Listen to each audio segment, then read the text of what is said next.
Good evening. All right, guys. Thank you very much again for joining. I hope you can hear me, you can see me.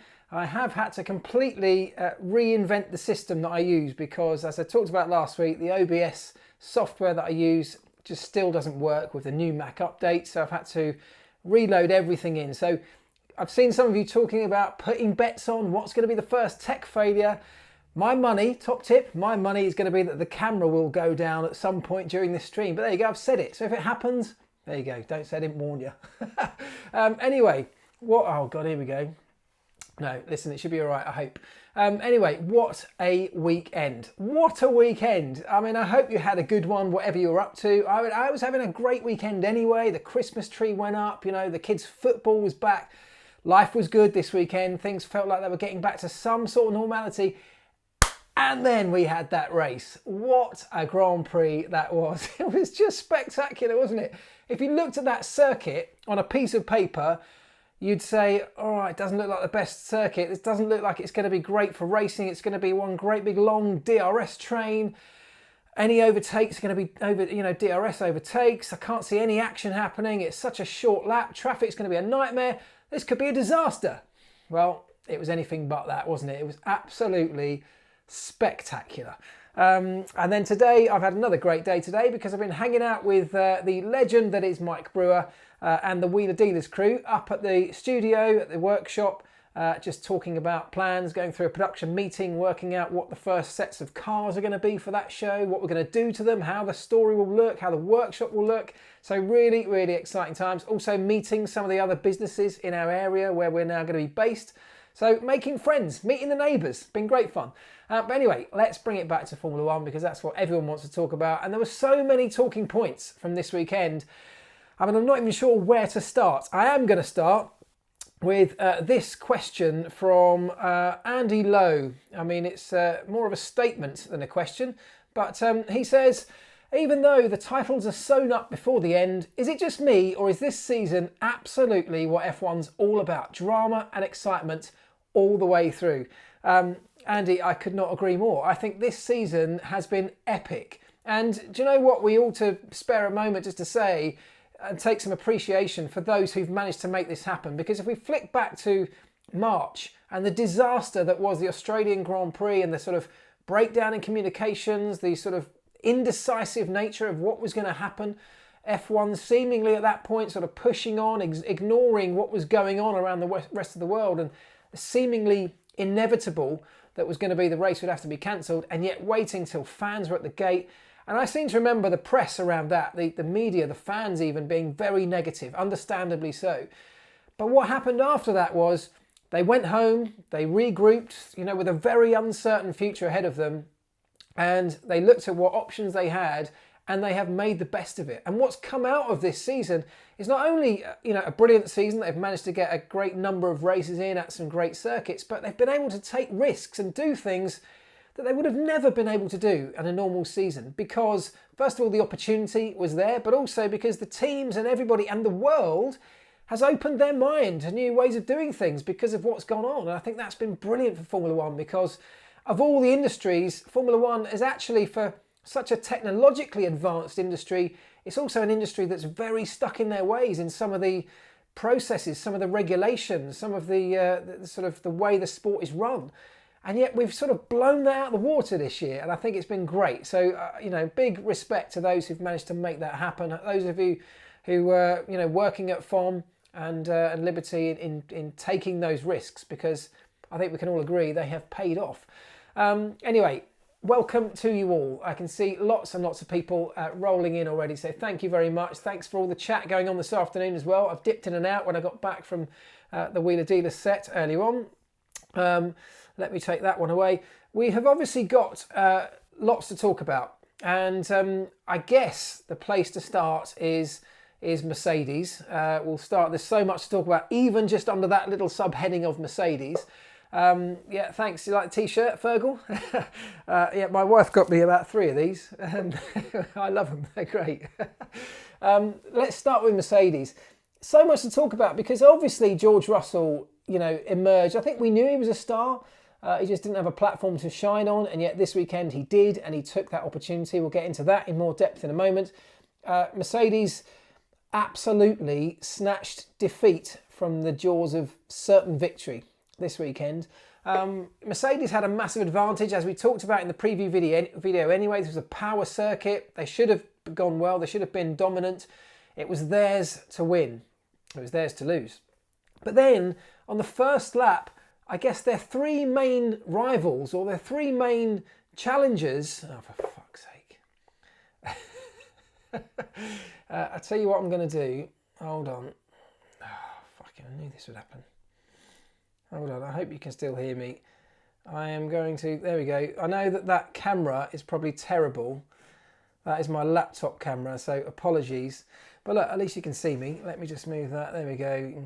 Yeah, more or less. That's sort of works, doesn't it? Yeah, lol. Who had their money on camera going down? I told you, top tip. Anyway, let's get back to Mercedes. Mercedes had the race in their hands, and then on the first lap, they had... fucking camera's back again. They had, on the first lap, their three main rivals disappear. You know, their three main rivals went out. And in terms of Max Verstappen, Sergio Perez went to the back, not out, of course, as he ended up winning, but went to the back of the Grand Prix, back of the race. Charles Leclerc, who's also looking pretty racy, also disappeared out of the race, which left just Mercedes to walk away with it. And it was only really a battle between those two. So let's talk about some of those points, because we've got a bunch of questions that I've picked. I quite liked this one from Motor Vehicle Movers. Now, I'm not sure if this actually is his picture that comes with this. He says that lots of Lewis Hamilton, George Russell, Toto Wolff conspiracies going about this morning, and then he followed it up with this picture. Which made me chuckle quite a lot. I don't know if that's your picture, Motor Vehicle Movers, but it made me laugh a lot, so thank you for sending that over. Yeah, loads of conspiracies. I've had so many messages talking about, you know, did Mercedes do this on purpose? Did they sabotage George because they just couldn't have him winning in a race when he just dropped into Lewis's car? I mean, I'm not even going to justify it with response other than to say, of course they didn't, deliberately jeopardise their own Grand Prix, and certainly not in the way that it ended up being jeopardised. So let's take a look at that. We'll talk about the pit stops in depth in a moment, and I want to explain exactly what happens, and I can do that from the perspective, quite a unique perspective really, in that I have been in exactly that situation, which is what makes this all the more strange for me, in that McLaren had exactly the same failure. So I'm going to talk about that in a moment, but let's just quickly pick up on this question from Marion, who says, did George just reinforce the Lewis haters that anyone can jump in that Mercedes and win? And that's where I want to start really, is did we somehow get an answer to, is it car or is it the driver over the course of this weekend? And Marion's put it in a way there, sort of polite way, that lots of people put it in a less polite way. Did we get an answer over the course of this weekend to say that anybody could win in a Mercedes? Well, I think there's a large part of our current grid that could absolutely win in a Mercedes. But could they take on Valtteri Bottas and win? Not everybody on the grid, absolutely not. George Russell did an incredible job in qualifying, and he was 26 1,000ths of a second behind Valtteri. Now, you know, there's caveats to that, in that George was in a car that he didn't quite fit into. It's a new car to him. He was new to the team. He'd been dropped in at the deep end. All of these things that made it an extra special effort from George Russell this weekend. And it was extra special. Could any driver on the grid have done that? I don't think so. I think they would have been able to deliver very quick lap times, and if they had a great start in the race and got ahead of Valtteri, maybe they may well have got in front and maybe well have been able to win the race. I don't think that necessarily answers that question though. I've said on this stream once before, a friend of mine, Tony Purnell, who used to work at Jaguar Racing, used to head up team principal of Jaguar Racing. He then went from there and went to run British Cycling. And I had him on the Sky F1 show, and I used to host that with Natalie.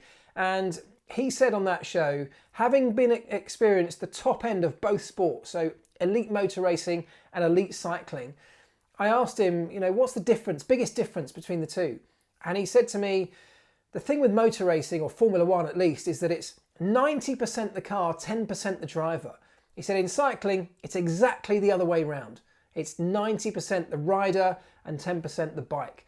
And I thought that was really interesting. And I don't think that's an exaggeration. The reason I don't think that's an exaggeration is because that 10% that the driver brings is a big difference. That's the difference between winning or losing.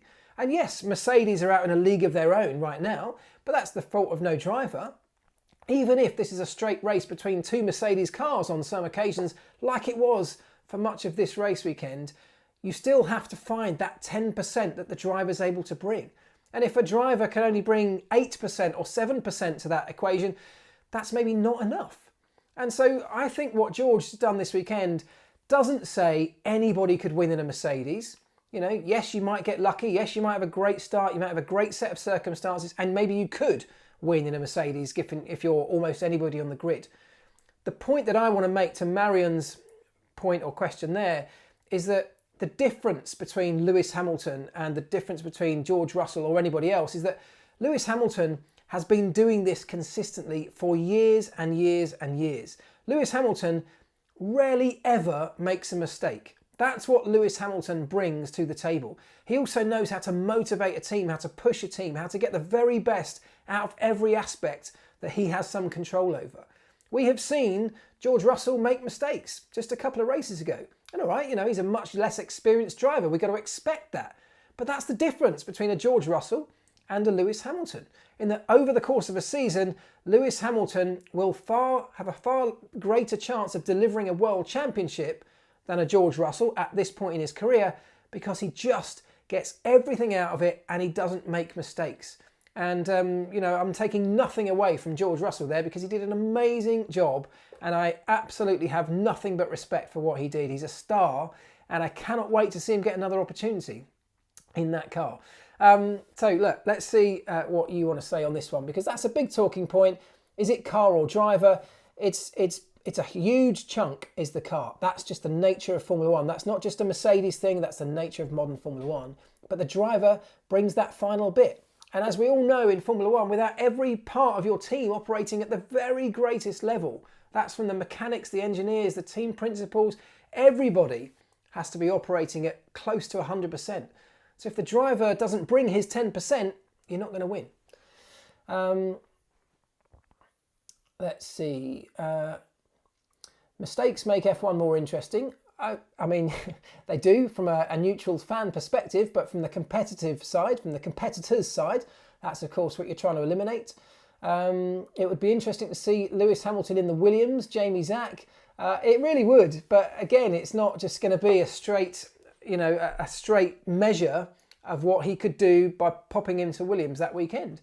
Lewis has become so great in that Mercedes because the team, the car, everything, the systems have all been built around him over the last few years. That team has become the successful team in no small part to what Lewis has brought to it and how he's managed to generate and build that over time. And that's what makes what George did so impressive, because he stepped into someone else's team, into someone else's car that he didn't even fit into, and did an amazing job. George took Bottas at the start, even with Max breathing down his neck. Maria Holland, absolutely. There's some high pressure moments in a Formula One weekend. Obviously that quali lap in Q3 is absolutely one of them. George, I mean, delivered. You know, there's been plenty of occasions when Lewis Hamilton has been more than 26 1/1000ths behind Valtteri Bottas. That's nothing to be ashamed of. So in that massively high pressure moment, George delivered. You know, he didn't put a foot wrong. There's nothing wrong with being that close to Valtteri Bottas, who is an absolute star when it comes to qualifying. Then there's the next big moment, which is perhaps the start of the race. And George absolutely nailed it. So, you know, when you're assessing a driver, and this is what Mercedes will absolutely have wanted to get out of this weekend, it's not just about the result. You know, it's not about whether George was able to stick it on pole or whether he was within a certain lap time of Valtteri in qualifying, or whether he managed to finish on the podium in a car that was desperately or definitely fast enough to be on the podium. It was much more about how he operated over the weekend. That's what they're assessing him on. How did he cope with those high pressure moments? How did he respond on the radio to massive disappointment like the tyre failure or they're having to be recalled in for another pit stop? How did he deal with his engineers and in the debriefs, and how did he give feedback on the car? Those are the things that we don't get to see as fans, but that's what Mercedes needed to get out of George Russell this weekend. And I'm sure they've got a brilliant set of feedback and data on him that will be invaluable in assessing whatever they do with him in the future. The Netflix curse. So this seems to be, I'm not sure actually that Netflix were with Mercedes this weekend. There was, I think Sky might have said they were. I think I saw a tweet. Did anyone see this? Was there a tweet or an Instagram post today with Mercedes saying that just wasn't the case? I think they were with Racing Point actually, which is also amazing given the result they had. So either way, are you really looking forward to the Netflix show off the back of 2020? Because I am. I think it's going to be fascinating. So much stuff to come out of that. Right, look, I want to get into this pit stop thing. And as I said before, I've got a kind of a perspective on this from experience, which I find bizarre. So let's talk about what happened in the first place. Now, we have got a situation, of course. I think you know the story, I'm sure. But for those who don't, I'll try and summarise it briefly. Well, okay, let's start. Let's start with why the hell did Mercedes make a double shuffle pit stop when they're leading the race and as that safety car came out? Now, this might surprise you. I think they did the right thing. I think they did the right thing. The reason they did the right thing is they were on old, hard tyres at that stage in the race. And as we saw from Valtteri, who stayed on those until the end, so if they hadn't made the pit stop, that's what they'd have done. Valtteri disappeared backwards. The pack would have closed up behind them under the safety car. Others would have made pit stops and come out on fresh tyres of a softer, faster compound and would have been a threat. Yeah, Mercedes may well have been able to hold them off, but maybe not. It adds an element of risk. What you can't do is not make a pit stop because you think it might go wrong. Because if you think it might go wrong, then all of your strategy will be based around not making pit stops because that's a risk that you couldn't afford to take. So a team strategist and a team prepares their pit stop team, they prepare the pit stops, they practice hundreds and thousands of them to make sure that risk of anything going wrong in a pit stop is minuscule. And let's look at Mercedes. They have been very good in pit stops in general. They are generally a reliable team that operates to an incredibly high level.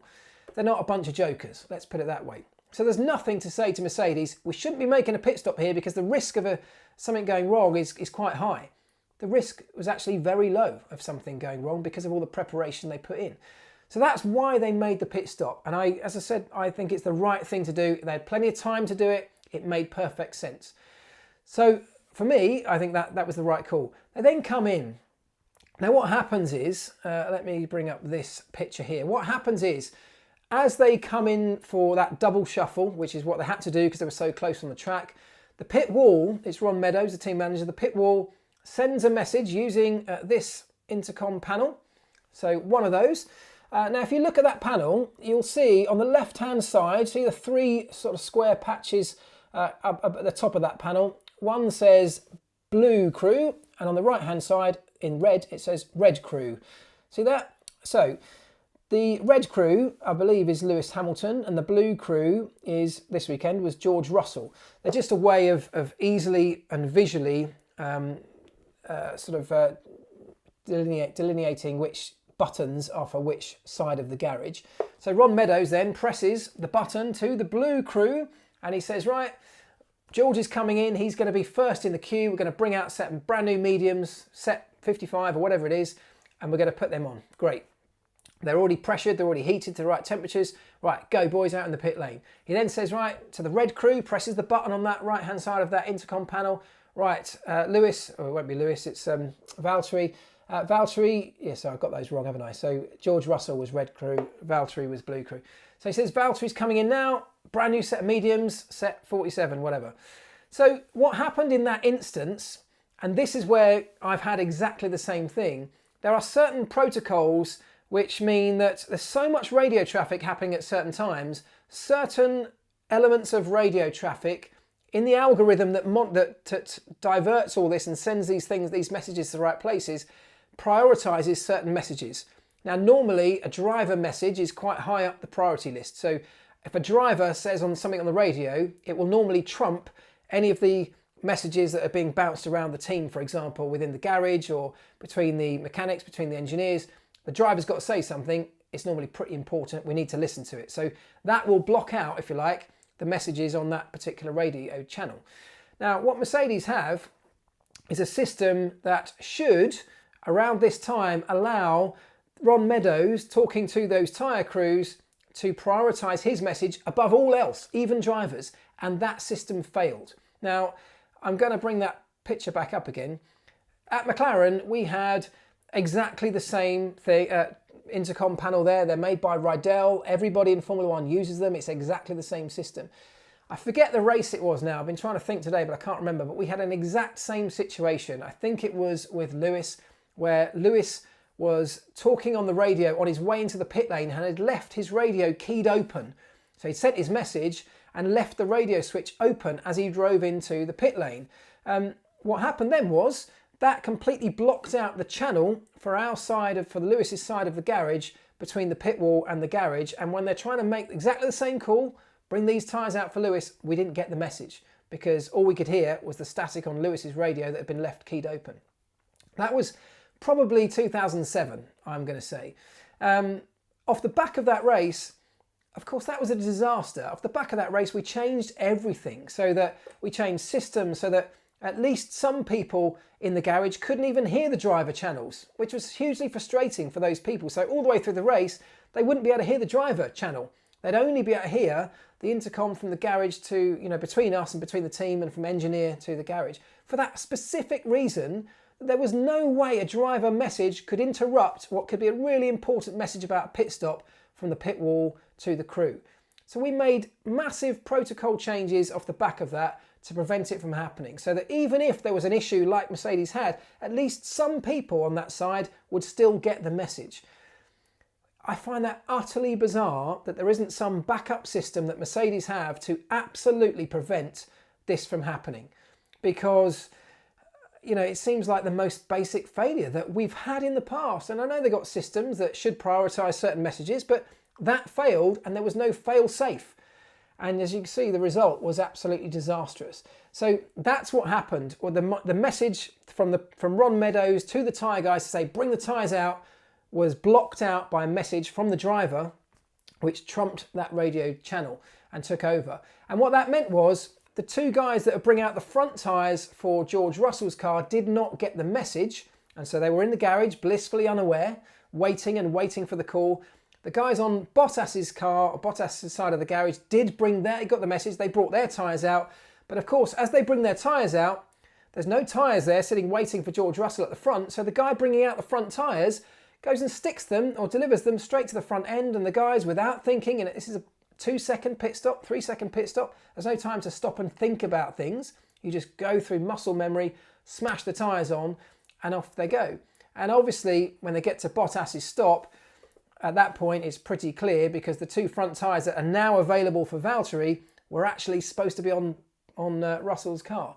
And the guy on the front, you saw him making that signal because he clearly realised it was wrong. Now, I just want to quickly, before I get into your chat, show you another picture, which is this one, to talk about what the tyre markings are and what Mercedes will do. Now, this is a slightly old picture, as you can see from the car and the wheel.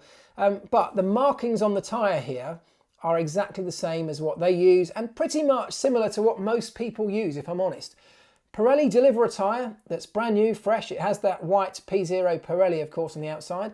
It has, you can see, at around the sort of 4 o'clock mark on that picture, that barcode. That's the barcode that's embedded in the tyre. It's not just a sticker, it's laid up in the tyre sidewall. That's the barcode that has the data for that tyre that is scanned by the FIA. So they have a little barcode reader, they scan it, they know exactly where that tyre is, which set it's from, which car it's destined for, how many miles it's done, because it's scanned as it goes on, scanned as it comes off. That's what that is. The little markings next to it in the white pen, that is the marking, just Mercedes' own marking for the event. So it'll be the car and the event. So test 1 or race 12, Valtteri number 77.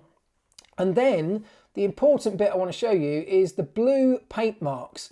You can see at the bottom there's an R. That's clearly just for it's a right-hand side tyre. The The 55 is the set number, so that's set 55.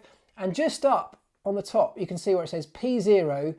There's a very faint and worn away paint mark that says VB, Valtteri Bottas.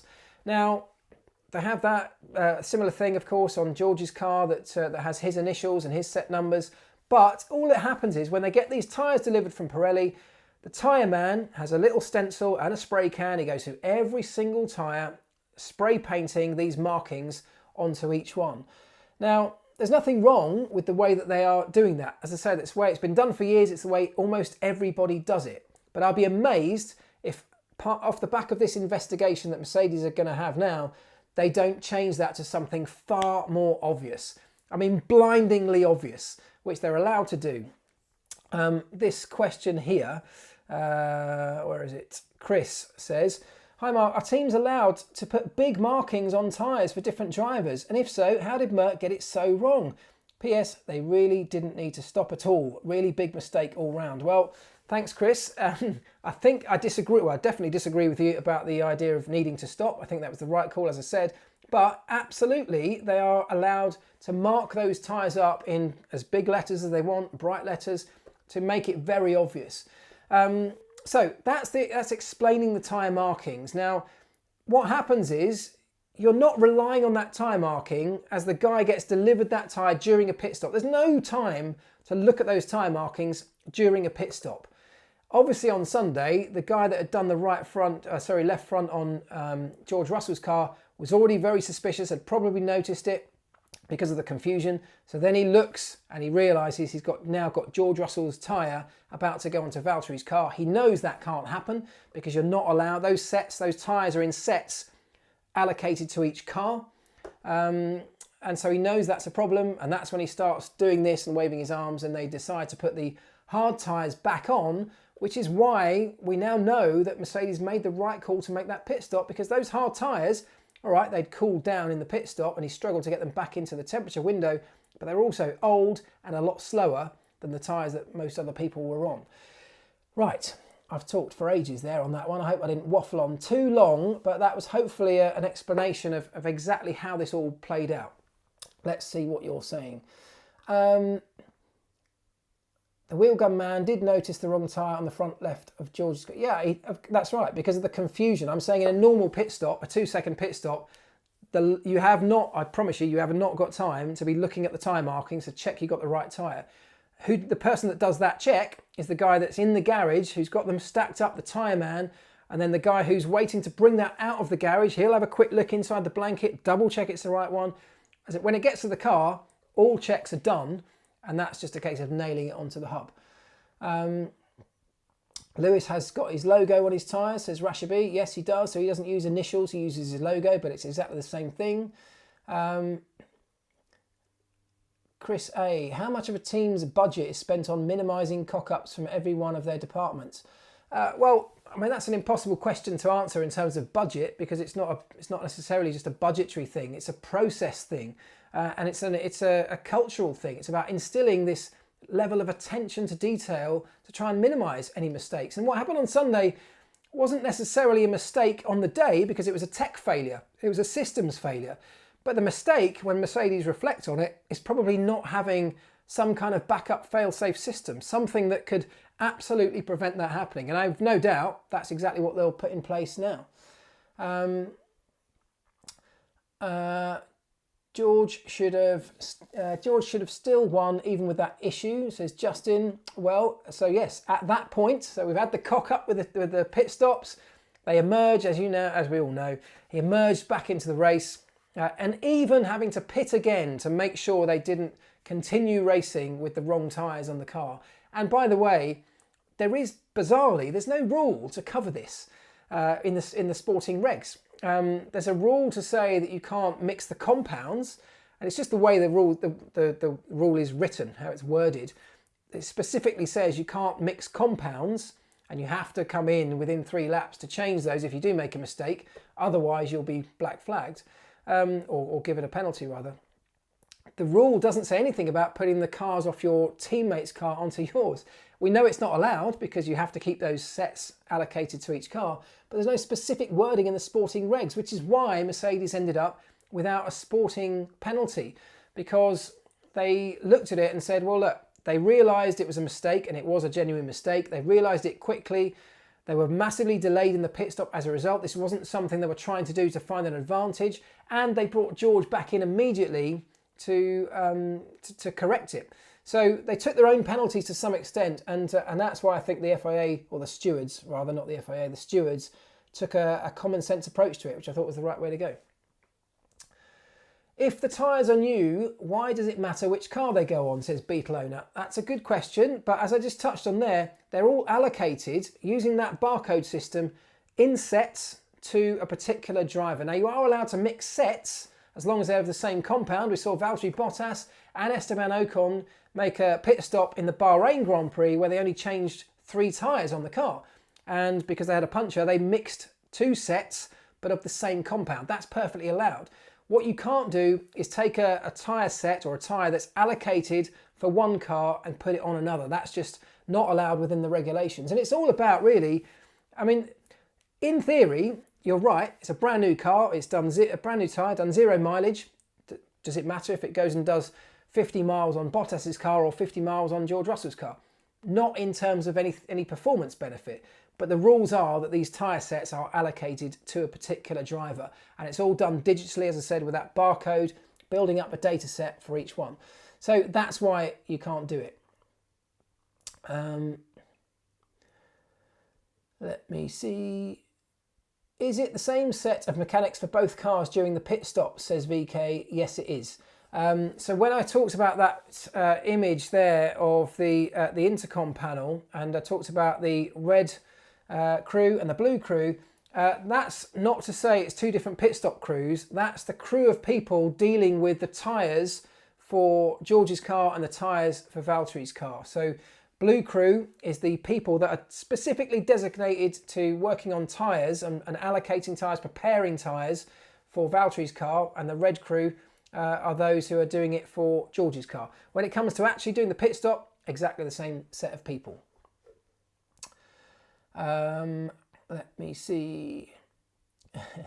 A race like this is why we keep watching F1. Gutted for George, but delighted for Racing Point. Yeah, totally agree, Andy Bliss.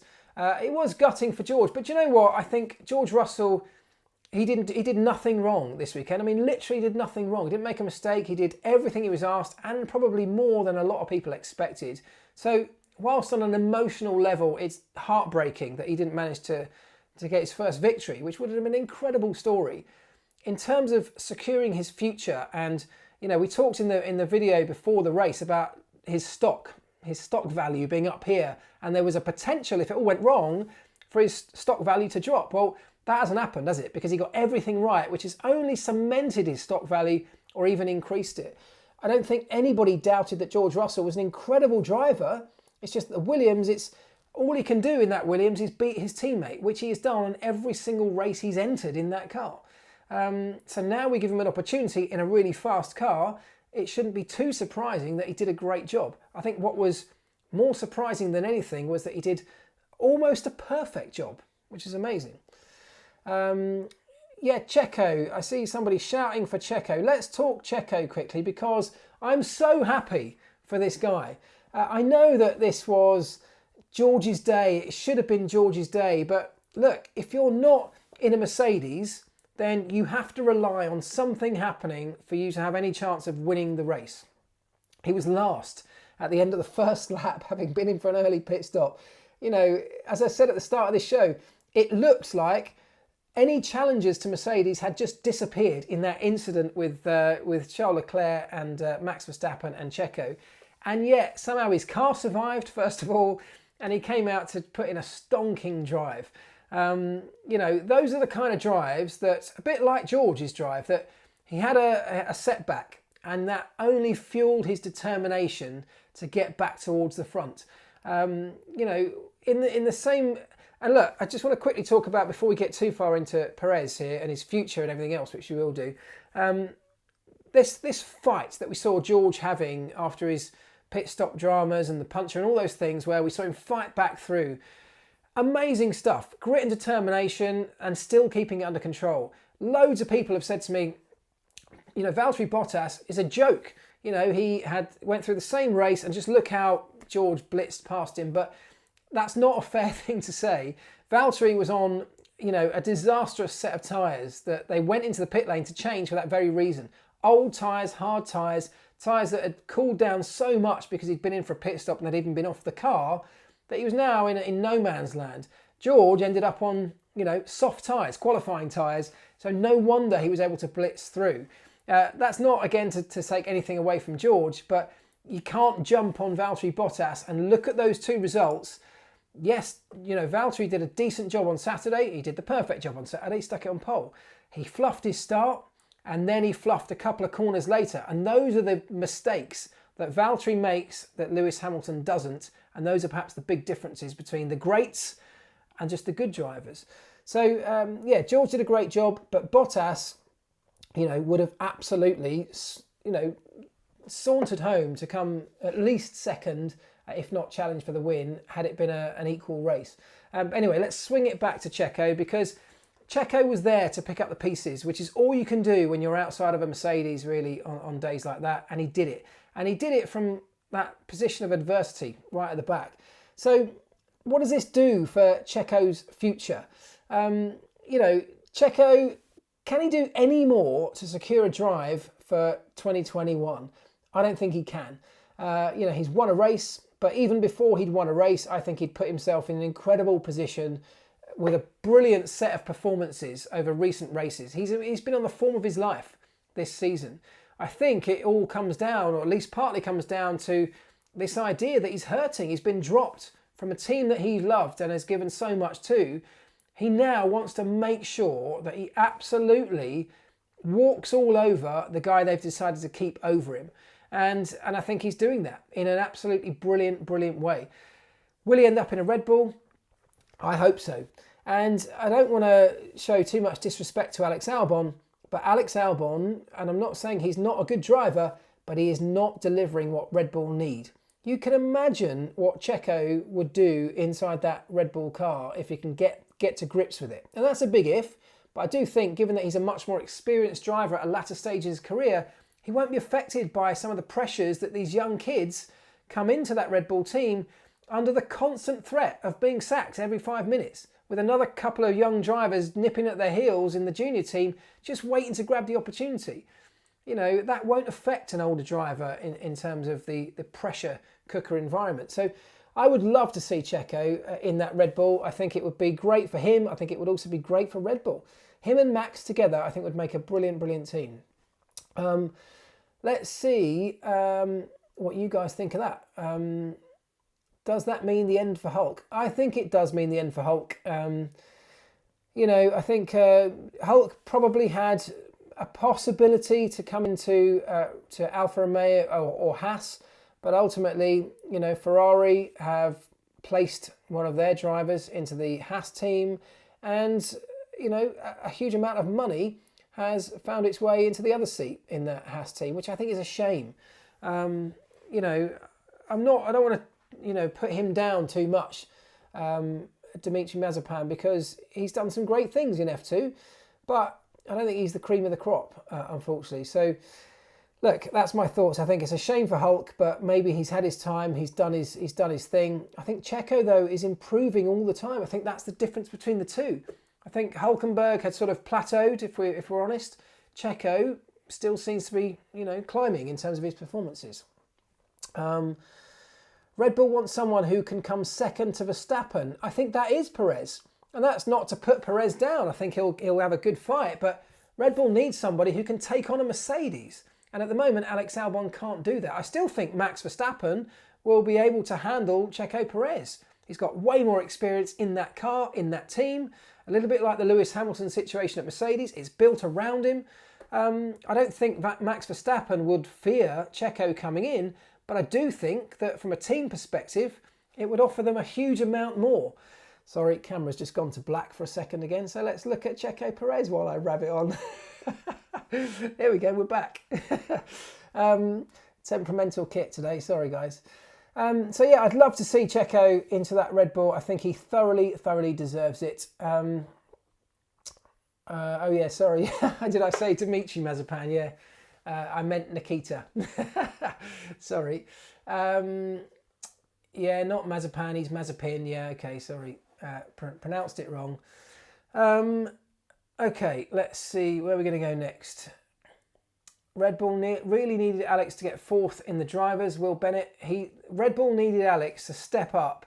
And unfortunately, he's made some progress, but it's been far too slow. He's still making some mistakes. And he's not making enough progress to show, for me, enough signs that he deserves to be in one of those top couple of cars. You know, things are starting to close up. There are more and more occasions when Red Bull have a car that's almost quick enough to challenge Mercedes, you know, even if only in qualifying. And to do that, if they can qualify up the front and get Max on the front row, they're fighting handicapped if they've only got one car and the other one's 4 or 5 cars further back. They've got no chance against the double fight that Mercedes have, where you can split strategies and Max has to kind of choose one to cover. You can't win championships like that. You can't really win very many races like that either. Right, let's see. What else are we... Oh, it's frozen. It's okay, so the camera isn't working. All right, sorry. I'm going to go back to the rubbish. There you go. We'll go back to that one. Sorry, guys. Yeah, there we go. Right, what should we finish up with? What we've got here? Oh, we've got 20 minutes. God, I'm getting carried away. We're not finishing up yet. Hold on. Let's see what other questions we got then. Right, done tyre markings. Okay, this one from Marc. Hi. Hi, love the show. Do you think Bottas and Russell could swap seats for next year? No. So this was another big talking point.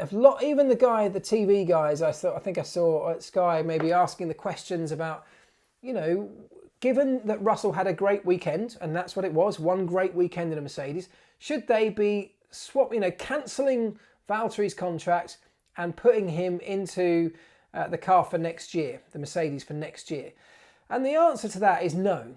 And there's a couple of reasons for that. First of all, he's contracted to Williams, and it would be highly unfair on Williams to want to take him out of that just for their own gains. They've already tried to do that at the start of this year, and it didn't work because Williams wanted to keep hold of him. That's the first thing. I mean, that could be overcome with a massive handful of cash, of course. But the other thing that, the reason that Mercedes don't really need George Russell at this point is, let's assume that Lewis Hamilton is going to sign a contract. And I think that's a fair assumption. I think we'll actually probably hear something about that in the next few days. You know, whether or not Lewis ends up in Abu Dhabi, and we'll find that out in the next couple of days. I suspect we may well hear something of his contract, because they need to put this to bed. They need to put these rumours to bed. I think even more so perhaps if Lewis can't make it to Abu Dhabi. So let's assume Lewis is in his car again. Do they want George Russell, you know, a little bit like Lewis did to Fernando Alonso in his maiden year with us in 2007? Do they want this young kid who's clearly very quick destabilising the team? Do they want him upsetting the apple cart when Lewis is on the brink of potentially an 8th record-breaking world title in a Mercedes? They don't, because Mercedes want Lewis to get that 8th world title. That's a record that could stand forever, and it will be always forever associated with his Mercedes car, with his Mercedes team.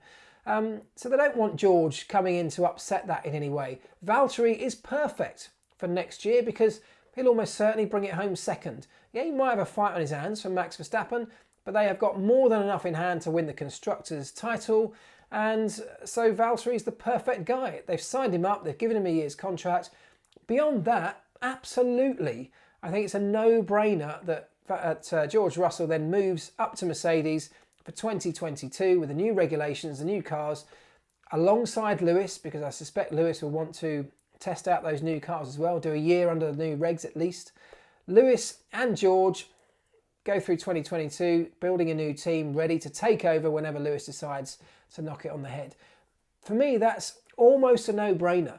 So I don't think that anyone, certainly not Mercedes, will be making any rash decisions off the back of one race weekend, saying, well, we need to get rid of Valtteri and put George in the car for next year.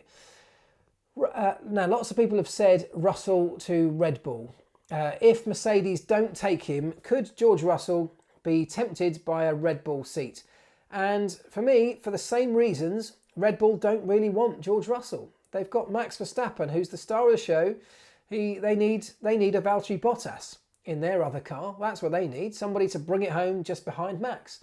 So I don't think that's going to happen. And apart from that, there is no way I can see that Mercedes, particularly after what they've seen working close with him this weekend, they're not going to let him go. They've got him under a contract. Yes, he's out at Williams at the moment, but he's a Mercedes driver. And he's their future. So I can't see George going anywhere else other than Mercedes in 2022. Of course, anything can happen. And in 2020, and particularly in this last couple of weeks in Formula One, literally anything can happen. But that's my thoughts and predictions on it. I think it's the most natural course of action and the most sensible one.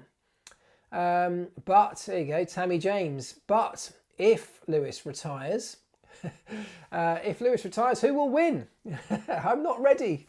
Well, Tammy, I think if Lewis were to drop a bombshell and say, I'm not coming back to Formula One, sorry. If he were to come out next week and say, right, I've done my last race in Formula One, first of all, I'd be amazed if he were to do that on the brink of being able to potentially grab an 8th world title and put out of anybody's doubt that he's the greatest racing driver of all time as far as the statistics in almost every metric go. He's got a car that we still know is probably going to be the quickest next year. It's an opportunity that may not come around again for some time, so I can't see him walking away from that. And someone else said to me, look, why would they pay Lewis Hamilton 40 or 50 million when they could get George Russell for a tiny fraction of that and spend all that money on car development? Well, they can't. As somebody has just pointed out here, let's talk about the salary cap. Well, not the salary cap, the budget cap rather. The budget cap, as it stands, doesn't include driver salaries. So saving 50 million from Lewis Hamilton or 40 million or whatever doesn't mean you've suddenly got an extra 50 million to put into your car budget. Because if you're Mercedes, you're already having to come down to meet the budget cap. If you were a team like a Racing Point and you suddenly saved 50 million on a driver, absolutely, you could plough that into your car budget and bring you up to the salary cap or the budget cap, but that's not how it wowould work at Mercedes. Lewis brings a huge amount more than just driving the car to that team. You know, he's an incredible brand ambassador. He's got so much going for him. He's an icon in and out of the sport. So that 50 million doesn't just buy you that 10% in the car. And that's quite important to say too. It buys you an awful lot of other stuff around the entire team, the morale of the team, pushing the team, setting examples for the team in how you operate at this incredible elite level. So there's a lot to take into consideration, much more so than just lap times over one weekend. Georgios, do you think this has been one of the great seasons? I do. I said it at the start of the show. I think this has been, one of the greatest seasons I can remember for quite a long time. I can't remember. I don't want to put dates on it. I can't remember. But there were lots of seasons even when I was still racing, where it was much more unpredictable than now, because the cars, even though we had dominant cars, reliability was poor, or tech was being pushed so hard to the limit that cars would fail when they were 30 seconds in the lead. And there was a 50% chance of that happening, which made things exciting, and the guy that was quickest and on the brink of winning a championship could have his engine blow up.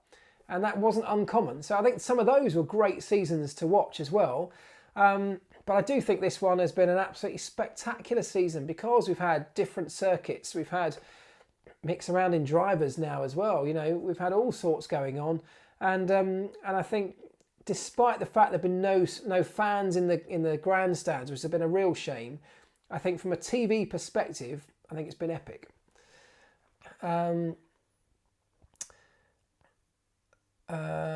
Let me see. Lewis will retire in 22 or 23. I think that's one of the sticking points on Lewis's contract negotiations, is how long he wants to have a contract for. He definitely, obviously wants next year. I'm pretty sure he would want 2022 to test out the new regs. But if he gets to 2022 and the car is uncompetitive, or he doesn't like the way that the future of Formula One is looking, Lewis is ready to walk away from Formula One whenever he feels like he's not inspired or excited by it. So if Mercedes want a 3-year contract but Lewis only wants 2, that's one of the sticking points, perhaps together with money, I don't know, that they might be arguing over. But yeah, as lots of people have said over the weekend, George's performance this weekend has definitely given Mercedes a bit more bargaining power in that regard, hasn't it? You know, they've got somebody who, even if it's just on one weekend, has done a decent job. Now, as I said on so many occasions, that doesn't mean he's as good as Lewis yet. Definitely doesn't mean that. And Lewis knows that, Mercedes know that. So it's not a case of we've got a ready-made Lewis Hamilton replacement sat here waiting if you don't sign this contract for a lot less money. But it does strengthen their position a little bit. Let's see, what else? Have I got any more questions? Oh yeah, sorry, I've answered that one already. Lucas said, what about Russell to Red Bull? Since he can't race next season in the Merc, surely he'd accept the offer if contracts could be solved. I have sort of touched on that one already, but thank you for the question, Lucas. I don't see it happening, as I said, for the 2 reasons that, first of all, Merc won't let him go, and secondly, it's not really what Red Bull need. Will Lewis be back for Abu Dhabi? I mean, I have absolutely no idea. It sounds, and I only know what you know. I know nothing else other than that, I'm afraid, at the moment. That the way they were talking was it didn't sound like he was great on Sunday, did it? In terms of what Toto talked about. So Lewis will 100% want to be in that car for all the obvious reasons. It's the last race of the season, but also he doesn't want George Russell in his car for too long, because then things could start to get a little bit awkward. So he will want to be back, but you know, he has to be fit and healthy and well to do that. So not sure. Oh yeah, let's just finish up with this one, or let's touch on this one. PM, Massey throwing Hollywood safety car again. Now, I totally disagree with that. And I don't want to sound like I'm always in Massey's defence here, because I'm not. And I think there are a number of occasions, as we've spoken about before, where, you know, he has to take responsibility for some massive failures. But the safety car, and I know what you're talking about, because lots of people said to me, why on earth throw a safety car when a virtual safety car would have done to pick up that wing from Jack Aitken's car? It wouldn't have done. And you may have heard, I think the commentators even mentioned it, Martin even mentioned it, that there wasn't a big enough gap between cars. Because this is such a short circuit, the gaps were so compact. There wasn't a big enough gap to be able to get a marshal, even though it was close to a marshal's post, onto the racetrack, grab that great big front wing and get out again safely before the next car came round. And you just can't mess about. You can't dice with death like that. You can't take a gamble if you're the race director. So I have no problem with him throwing a safety car, trying to do it under a virtual, taking a look at the gaps, realising that there just wasn't a safe opportunity. And so the next solution then is to throw a safety car. I think it was the right thing to do, and I don't blame him for that at all. Yeah, there was no gap, exactly.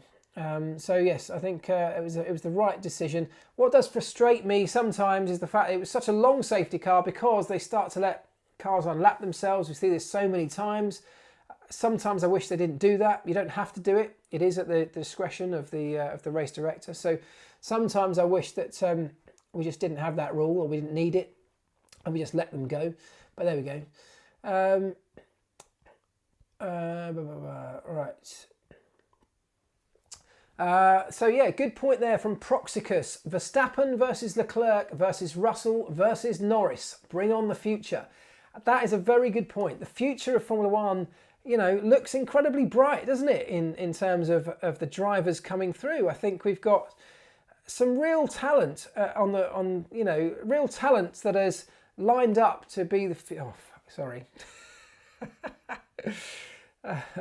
We've got some real talent lined up for the future of Formula One. I think, what's going to be brilliant is that next year we've got all of those young kids you've mentioned, plus some new ones coming in. But we've also got Fernando Alonso coming back. We'll assume we'll have Lewis Hamilton back.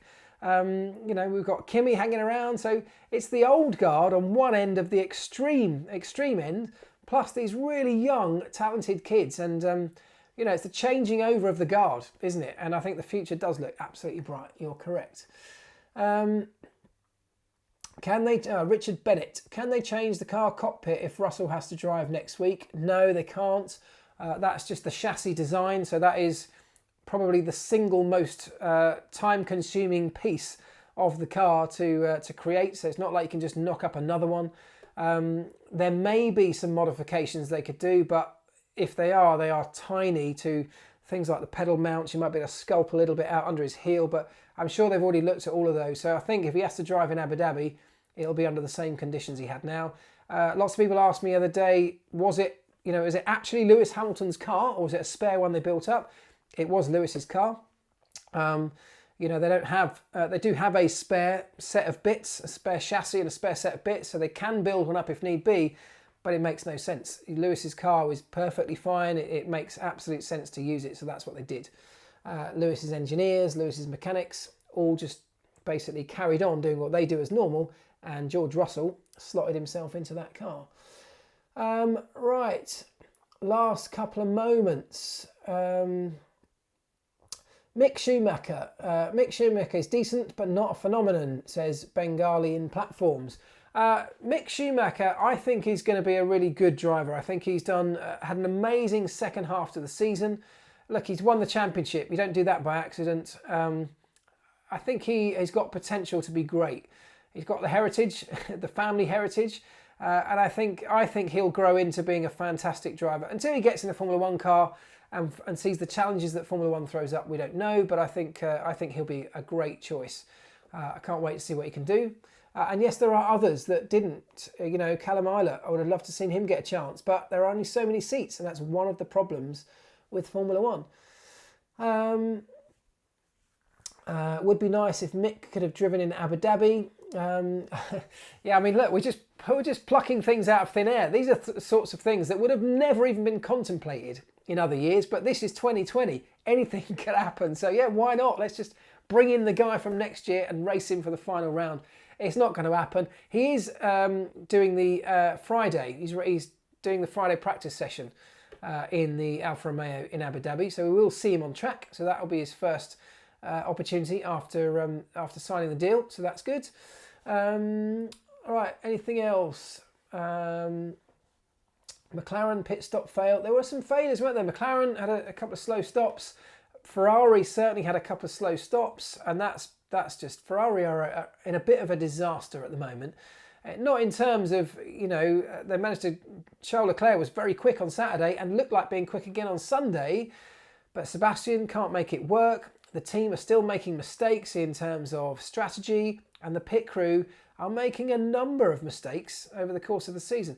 And by the way, let's just wrap this up, because I've got a couple of videos. I had a meeting on Friday about some videos that I'm doing around pit stops. There's a brilliant video, I haven't filmed it yet, but I'm filming it in the next couple of weeks, around the evolution of pit stop tech, of how the pit stops have become these mind-blowing 2-second pit stops that you see. How have Red Bull managed to do it? How are others doing it? I think it's going to be really interesting. And on top of that, I've got another pit stop based video that I think you are going to love. I'm really sorry, I shouldn't have said anything because I can't tell you any more. Hate it when people do that to me. Just drop a little tease and don't say any more. Oh, I've got this amazing thing. Go on, what is it? Can't tell you. Right. Let's see. That's it, isn't it? Oh, 2 minutes to go. 2 minutes to go. What else do you want to talk about? I'm not sure I'm going to get an Abu Dhabi preview done this week. I've got my Christmas gift idea video. That's being filmed tomorrow. I'm still waiting for one thing to turn up, but it's hopefully coming tomorrow. So you should see that tomorrow or Wednesday. Unfortunately, I've got to go to a funeral later this week, which is pretty sad. And that means that I might struggle to get an Abu Dhabi preview video done, but I'll do my very best. What else have I got coming up? I don't know. So I guess we'll leave it there. It's 10 o'clock. That was quite good. I enjoyed that, apart from the camera falling apart. I will fix this. I do apologise. I hate the fact that keeps happening. It does annoy me. I know we all joke about it, or I joke about it, and you joke about it too, but I hate it. So I'll sort that out. Anyway, in the meantime, fellas and girls and guys, have a great week. Enjoy yourselves. And we'll be back in a week's time for another post-race live show. So I'm looking forward to that. Have a good one, folks. I'll see you soon. Ta-da.